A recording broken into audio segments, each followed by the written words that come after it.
Tú eres Pedro, y sobre esta piedra edificaré mi iglesia, y el poder de la muerte no prevalecerá contra ella. Aleluya, aleluya, aleluya.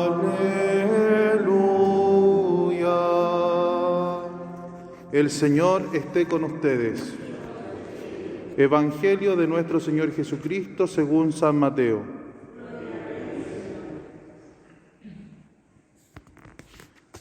Al llegar a la región de Cesarea de Filipo, Jesús preguntó a sus discípulos: ¿qué dice la gente sobre el Hijo del Hombre? ¿Quién dicen que es? Ellos le respondieron: unos dicen que es Juan Bautista, otros Elías, y otros Jeremías o alguno de los profetas. Y ustedes, les preguntó, ¿quién dicen que soy? Tomando la palabra, Simón Pedro respondió: tú eres el Mesías, el Hijo de Dios vivo. Y Jesús le dijo: feliz de ti, Simón, hijo de Jonás, porque esto no te lo ha revelado ni la carne ni la sangre, sino mi Padre que está en el cielo. Y yo te digo, tú eres Pedro, y sobre esta piedra edificaré mi iglesia, y el poder de la muerte no prevalecerá contra ella. Yo te daré las llaves del reino de los cielos. Todo lo que ates en la tierra quedará atado en el cielo, y todo lo que desates en la tierra quedará desatado en el cielo. Entonces ordenó severamente a sus discípulos que no dijeran a nadie que él era el Mesías.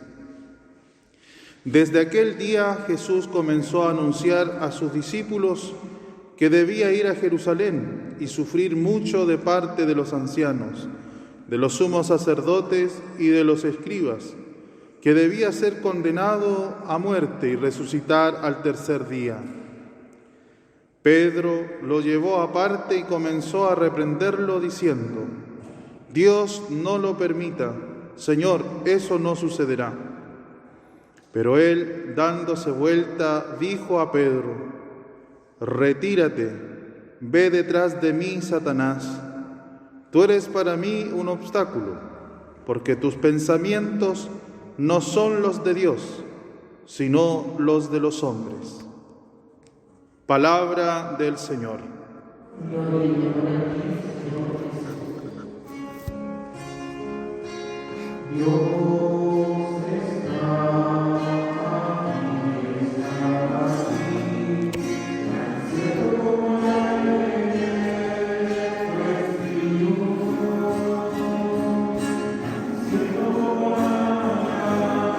Se levanta, tan cierto como que este canto lo puedes oír. Tomen asiento. Queridos hermanos, el Evangelio de Mateo, capítulo 16, es un hito importante en la historia de la Iglesia y de la formación de los apóstoles, los discípulos de Jesús, las columnas de la Iglesia que están llamados a ser los continuadores de la obra salvadora de Cristo. Cristo vino para redimir a la humanidad, para fundar una iglesia, para, como dice San Pablo, formarse un cuerpo santo, un cuerpo místico, que es la iglesia, el pueblo santo de Dios. También San Pablo, en la carta a los Efesios, compara a la iglesia con una esposa, así como un marido fiel ama a su esposa y se sacrifica por ella. También Cristo es el esposo que se entregó en la cruz y resucitó para generar, ¿cierto?, que pudiese haber una iglesia, una esposa santa, inmaculada ante Él.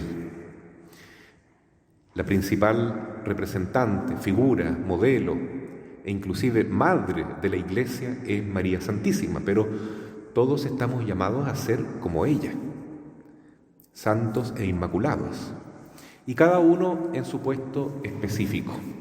También Jesús quiso que la iglesia tuviese una cabeza, y así en cada diócesis haya un obispo que represente a Cristo como cabeza, en cada parroquia un párroco que represente a Cristo como cabeza, y todo sacerdote está llamado a ser representante de Cristo, esposo de la iglesia, y por lo tanto con la misma tarea de entregar su vida, convertirla en una ofrenda total por amor a la iglesia.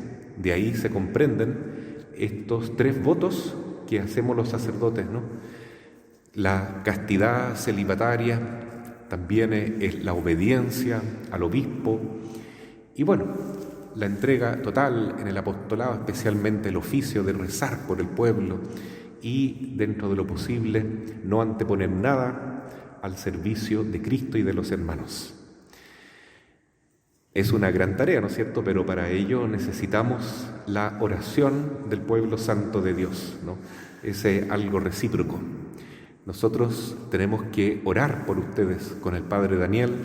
Aquí estamos en la parroquia de San José para interceder por este pueblo santo que vive en esta parroquia, en la comuna de Mariquina.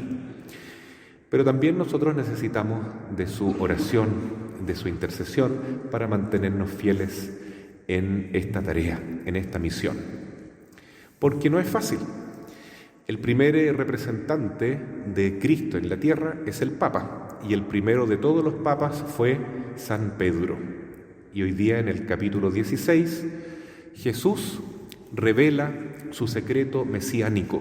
¿Quién es Él? Era una pregunta recurrente en los capítulos anteriores. ¿Quién es este que hasta el viento y el mar le obedecen? ¿Quién es este que multiplica panes y peces? ¿Quién es este que hace milagros, que cura a los enfermos, que expulsa a los demonios y que tiene tanto poder delante de Dios? ¿Quién será? Entonces Jesús les pregunta a los apóstoles: ¿quién dice la gente que soy yo? Y lo hace en esta región de Cesarea de Filipo, que es una región muy bonita, muy verde en Israel, y es donde nace el río Jordán, y donde también se quiere representar que ahí nace la iglesia. Entonces, cuando Cristo instituye la iglesia en la cruz con sus 7 sacramentos, lo hace desde ese corazón partido por la lanza que brota sangre y agua. Entonces, este río Jordán, que brota de esta roca partida que hay ahí en Cesarea de Filipo, representa el corazón de Cristo, y ahí Jesús instituye a sus sacerdotes y le da el poder a Pedro como el primer papa. Lo que ates en la tierra quedará atado en el cielo, dice Jesús, porque quiere que Pedro sea su representante una vez que él se vaya a la derecha del Padre en el cielo. Y junto a Pedro, el Papa, están en comunión los obispos y los sacerdotes.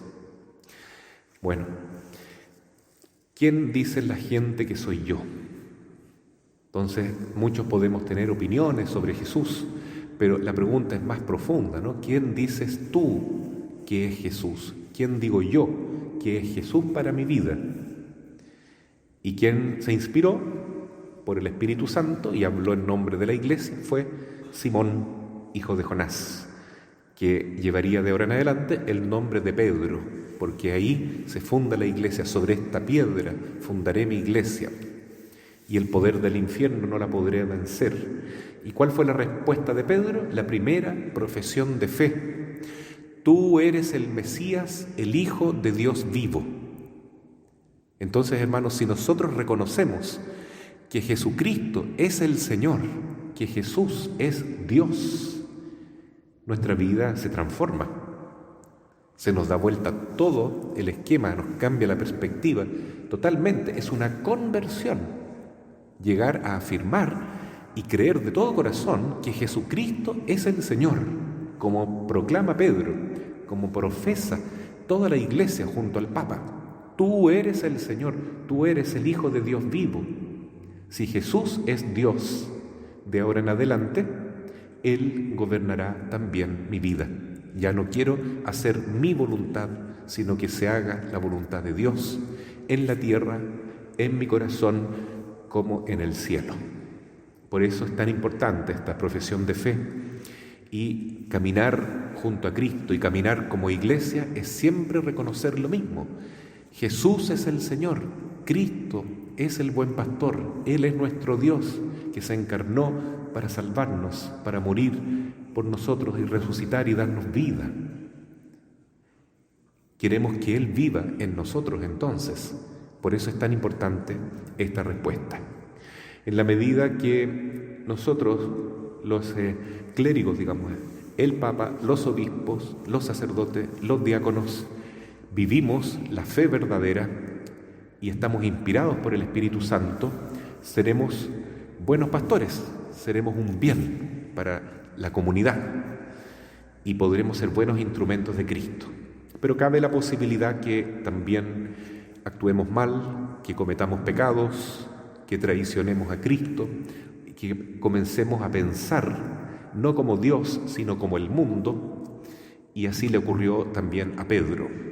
Inmediatamente Jesús, después de reconocer que estaba bien esta afirmación, que Él es el Mesías, que Él es el Hijo de Dios, Él comienza a explicar cómo será su labor, ¿no es cierto?, cómo será la acción redentora del mundo. El Hijo del Hombre tendrá que sufrir mucho, cargar la cruz, morir en el Calvario, ser entregado por los sacerdotes del templo de Jerusalén. Pero resucitará al tercer día. Porque la tarea de Cristo pasa por la cruz. También la tarea de los sacerdotes, en este día que celebramos, el Día del Sacerdocio, por ser el día de San Juan María Vianney, pasa también por la cruz. No hay sacerdote santo, fructífero, sin cruz, porque solamente en la cruz podemos abrazar al crucificado y decir, ya no vivo yo, es Cristo quien vive en mí, como dice San Pablo en la carta a los Gálatas, pero Cristo crucificado. Y Pedro no quería la cruz, no quería la cruz para él, ni para nadie, ni menos para Jesús. Por eso le dijo, Señor, ven aparte, quiero decirte que tú no debes tomar la cruz, que nosotros te vamos a proteger de pasar por el Calvario. Y Jesús lo reprende duramente, le dice, aléjate de mí, ponte detrás de mí. Satanás, le dice, ahora estás pensando no como Dios, sino como los hombres. Y nosotros, todos los demás sacerdotes, no somos mejores que Pedro, que el Papa. También podemos pensar de manera humana, terrenal, como decía la carta a los Colosenses el domingo pasado, ¿no?, que en vez de poner nuestra mirada primeramente en las cosas celestiales, nos quedamos apegados a las cosas terrenales con todas las concupiscencias desordenadas.